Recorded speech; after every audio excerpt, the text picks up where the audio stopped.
Olá, olá! Sou eu, professora Tati Rezende, de Biologia, com mais uma dica aí para a segunda etapa desse processo seletivo que vocês vão fazer esse final de semana. E a gente tem que falar de diferenças evolutivas. E não dá para deixar de falar de botânica, que vocês tanto adoram. A gente vai agora de uma maneira simples, de uma maneira bem mais didática, diferenciar os principais grupos vegetais, quanto principalmente a independência da água para o processo reprodutivo. E a gente observa essa relação filogenética entre esses grupos vegetais. Eu vou aqui para a lousa para mostrar para vocês que todos os nossos 4 grupos, né, briófitas, como os musgos, hepáticas, antóceros, as pteridófitas, como as samambaias, samambaiaçu, avencas, rendas portuguesas, as gimnospermas, como os pinheiros, né? E as angiospermas, como as principais aí que a gente mais conhece, aquelas que apresentam flores e frutos, né? Laranjeira, macieira, são todas descendentes das algas verdes do reino protista. Essas algas, elas não apresentam 2 importantes características que surgem em todas estas outras plantas, né? Que é um embrião retido numa estrutura feminina, num gametanjo feminino, e esses gametanjos são revestidos por células estéreis, certo? Bom, quando eu comparo então briófita em relação à pteridófita, as duas, elas são plantas que dependem de água para o processo evolutivo. Então, elas não apresentam a semente. As briófitas, elas apresentam um porte extremamente reduzido, porque elas são avasculares. Os vasos condutores de seiva, eles vão aparecer só nas pteridófitas.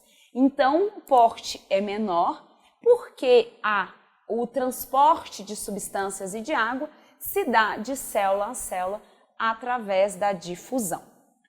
Já as pteridófitas, elas já são chamadas de traqueófita, que são as plantas vasculares, né? São plantas que apresentam xilema e floema. Mas a diferença é que elas não produzem sementes. Essas sementes, elas só aparecem nas plantas que tenham nesses grupos que apresentam essa terminação espermas, tá? A partir aqui das gimnospermas, nós apresentamos uma semente, certo? E a diferença das gimnospermas para a angiosperma é a proteção dessa semente. A gente tem essa proteção, essa semente protegida por um fruto carnoso, né? E aqui a gente tem os agentes polinizadores sendo atraídos por essas estruturas reprodutivas, né? Como as flores que liberam cheiro, o próprio fruto que acaba promovendo uma forma de alimentação, né, para animais. Então, as angiospermas apresentam como agentes polinizadores animais, enquanto que as gimnospermas não.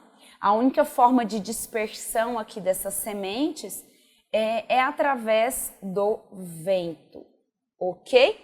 Cuidado com isso.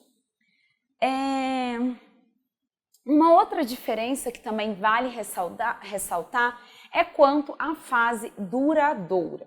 A gente tem 2 fases, assim como nós, animais, também temos. A gente tem uma fase chamada de gametófito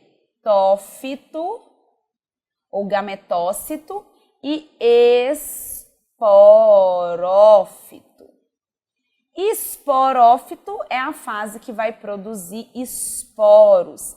É aqui que vai ocorrer a meiose, tá? O esporófito é 2N e ela vai produzir esporos por meiose. Esses esporos é que originarão o gametófito, que é N, que vai produzir aqui os gametas. Bom, Nas briófitas, nos musguinhos, a fase mais duradoura é a fase do gametófito. A gente já percebe uma redução dessa duração quando a gente vai seguindo a escala evolutiva, né? Elas produzem gametas num tempo, né, menor do que a fase esporofítica ou do esporófito, ok? Que é a fase que vai produzir esporos, certo? Aqui a gente tem uma fase mais duradoura nas pteridófitas, nas gimnospermas e nas angiospermas. É só a gente pensar em relação ao crescimento, né? A dispersão. Cuidado, então, com essas diferenças entre os grupos vegetais. E eu vou ficando por aqui, desejando uma ótima prova para vocês. E um beijão e tchau, tchau!